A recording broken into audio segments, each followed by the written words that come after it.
Nun, was das für ein Auto ist, brauche ich Ihnen gar nicht mehr zu sagen. Seit vielen Jahren, in vielen Millionen Exemplaren, in vielen Ländern, ich glaube sogar in allen Ländern dieser Welt vertreten. Viel bewundert, viel gekauft und viel kritisiert. Es gibt 1000 Meinungen und jetzt wollen auch wir mal unsere Meinung zum VW 1200 sagen. Ob sie freundlich sein wird oder nicht, na, mal sehen.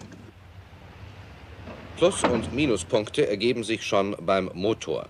Robust, lange Lebensdauer, anspruchslos, sparsam auf der einen Seite, auf der anderen Seite aber mit 34 PS der Konkurrenz in puncto Leistung klar unterlegen. Die Stabilität der Karosserie und die Qualität der Verarbeitung sind immer wieder aufs Neue erstaunlich. Man darf nicht vergessen, alle 12 oder 13 Sekunden läuft in Wolfsburg ein neuer Wagen vom Band. Eine Verarbeitung, die ganz ohne Zweifel im Vergleich zu anderen Wagen der großen Serien weit über dem Durchschnitt liegt.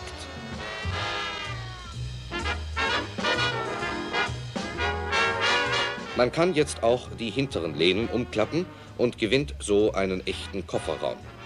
Allerdings nur dann, wenn man zu zweit oder allein unterwegs ist. Weitere erfreuliche Merkmale sind der runde, elastische Lauf des Motors, von Vibrationen ist nichts zu merken, und dann die Perfektion der Kupplung, der Schaltung und der Lenkung. Für die Verbrauchsfahrt ergeben sich auf der Autobahn bei einem Durchschnitt von 95 Kilometern 7,9 Liter. Auf der Landstraße, Schnitt 65, sind es 8,2. Und schließlich in der Stadt, kurz vor der Mittagsstunde bei schon relativ dichtem Verkehr, 9,7 Liter. Testverbrauch 8,6. In den Tank gehen 40 Liter und das ergibt einen Aktionsradius von 460 Kilometern.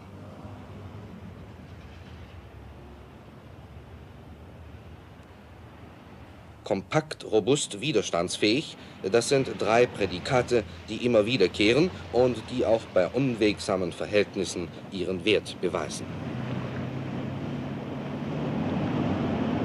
Natürlich sind diese Eigenschaften nicht mit einem Minimum an Materialaufwand zu erreichen und so wiegt der VW 1200 immerhin rund 745 Kilogramm. Wir haben trotz der winterlichen Jahreszeit nirgendwo genügend Minusgrade für den Kältetest gefunden.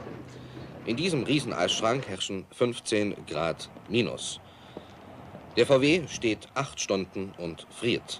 Und es bewährt sich auch im Versuch, was diesem Wagen ohnehin als Ruf vorauseilt, er springt mühelos und schnell an.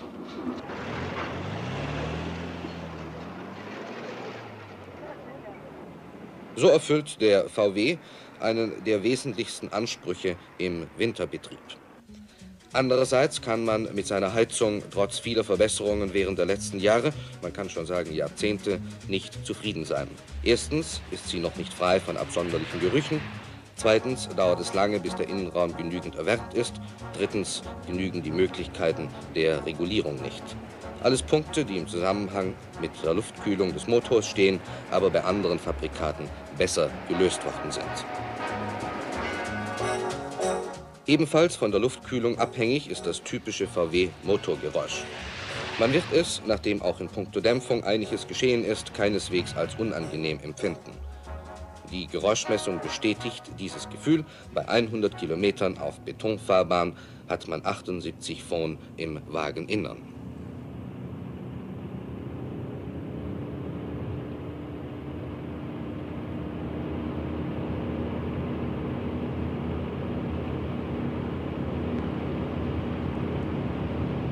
Man hat beim VW nach wie vor an 4 Trommelbremsen festgehalten und genügt damit allen Ansprüchen.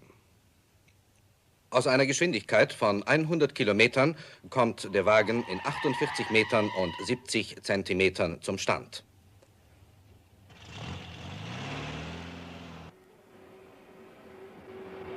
Aber die Theorie wohnt bei der Automobilfertigung und in der Wissenschaft natürlich ganz dicht neben der Praxis, und das ist ein Teil der Theorie, der eben hier ins Bild schwebt.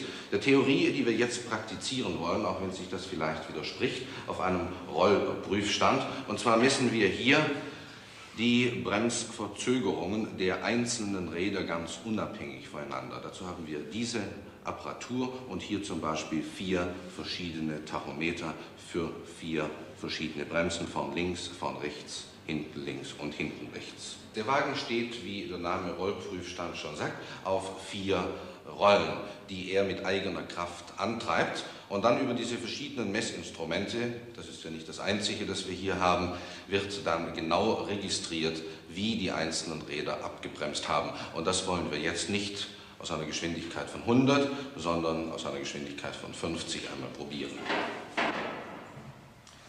Ich muss Ihnen ehrlich sagen, ich bin noch nie 50 Kilometer im Stand gefahren und auch noch nie auf einem solchen Rollprüfstand. Mal sehen, wie das geht.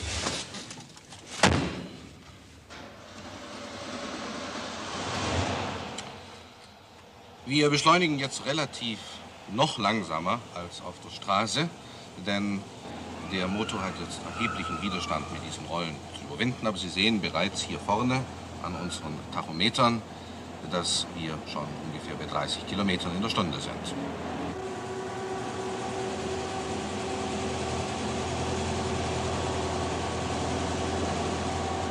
Da oben sind also die 4 einzelnen Tachometerinstrumente, darunter die Anzeige für die Metersekunden-Verzögerung und rechts der Gesamttachometer, der die genaue Geschwindigkeit anzeigt. So, und jetzt geht's gleich los.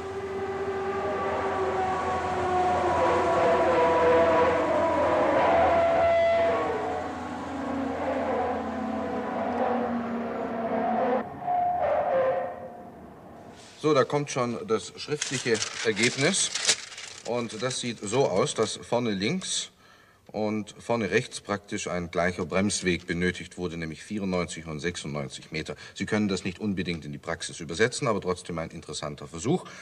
Hinten links und hinten rechts haben wir ungefähr einen Unterschied von 80, 98 von ungefähr 20%, aber auch das ist keineswegs schlecht. Hier sehen Sie ganz deutlich, hier wurde blockiert, eine Aufzeichnung. Ich ging dann von der Bremse ein wenig herunter und es wurde dann weiter tadellos gebremst. Also alles in allem ein recht günstiges Bild. Die Fahreigenschaften des VW 1200 Export sind keineswegs begeisternd. Umso erstaunlicher, dass die letzten wesentlichen Verbesserungen am Modell 1965 gerade diesen wunden Punkt nicht berücksichtigen.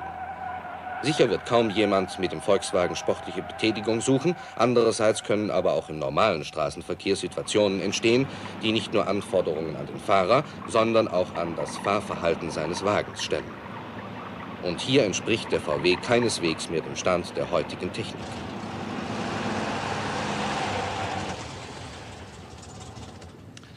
Jeder kann in einer Autoschlange nur so schnell fahren wie der Langsamste. Das ist eine sehr unangenehme Erfahrung, die wir alle schon sehr oft gemacht haben.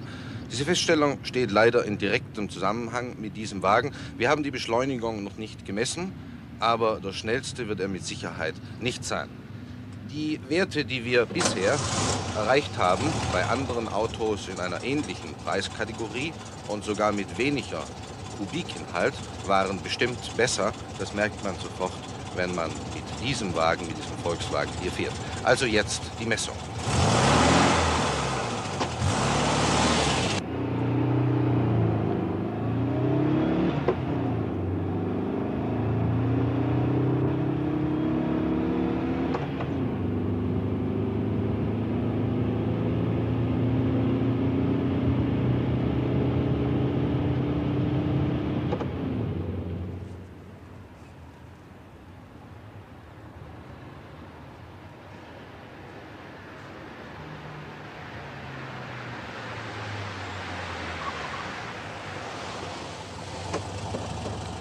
Prüfung und Messung sprechen eine ganz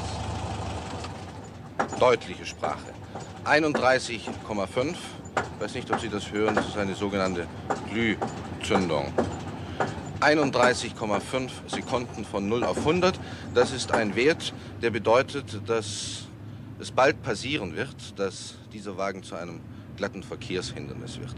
Ich weiß, das ist sehr hart, aber 34 PS genügen nun einfach nicht. Und es wäre endlich an der Zeit, nicht nur ein paar Detailverbesserungen anzubringen, also zum Beispiel ein bisschen mehr Glas, ein paar Änderungen hier vorne, eine sogenannte gewölbte Scheibe, sondern viel wichtiger wäre in erster Linie einmal die Leistung zu steigern.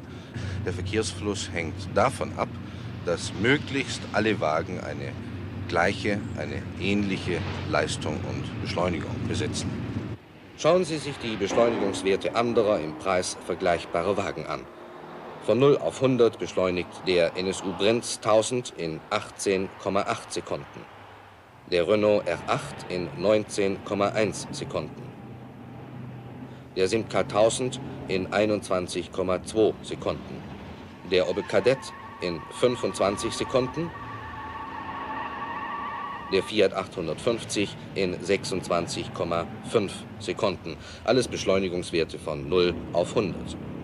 Mit einer Höchstgeschwindigkeit von 116,8 ist der VW der langsamste in großer Serie gebaute Wagen der Welt. Andererseits besitzt der Volkswagen eine glänzende Federung, Einzelradaufhängung und Drehstabfedern lassen auch schlechteste Wegstrecken einwandfrei überwinden. Kleine und große Bodenwellen, kurze und harte Unebenheiten werden erstaunlich gut abgefangen.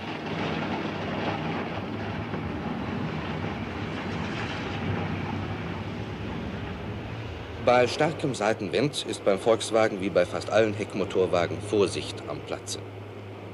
Die Windmaschine liefert einen Wind von 100 Kilometern Geschwindigkeit. Mit dem gleichen Tempo und bei blockierter Lenkung fahren wir an ihr vorbei. Die gemessene Abweichung 4,30 Meter. Messen wir noch ganz schnell den Wendekreis. Er ist mit 11 Metern nicht gerade klein, aber man kann andererseits dem Wagen doch nicht Wendigkeit und Handlichkeit absprechen. Ganz wesentliche Vorzüge des VW 1200 sind mit Sicherheit sein Preis, 4.980 Mark, und seine Kosten. Die jährliche Steuersumme 173 Mark. Die Versicherungsprämie 270 Mark. Testverbrauch 8,6 Liter pro 100 Kilometer. Das ergibt bei einer Jahresleistung von 20.000 Kilometern 7,8 Pfennig pro Kilometer.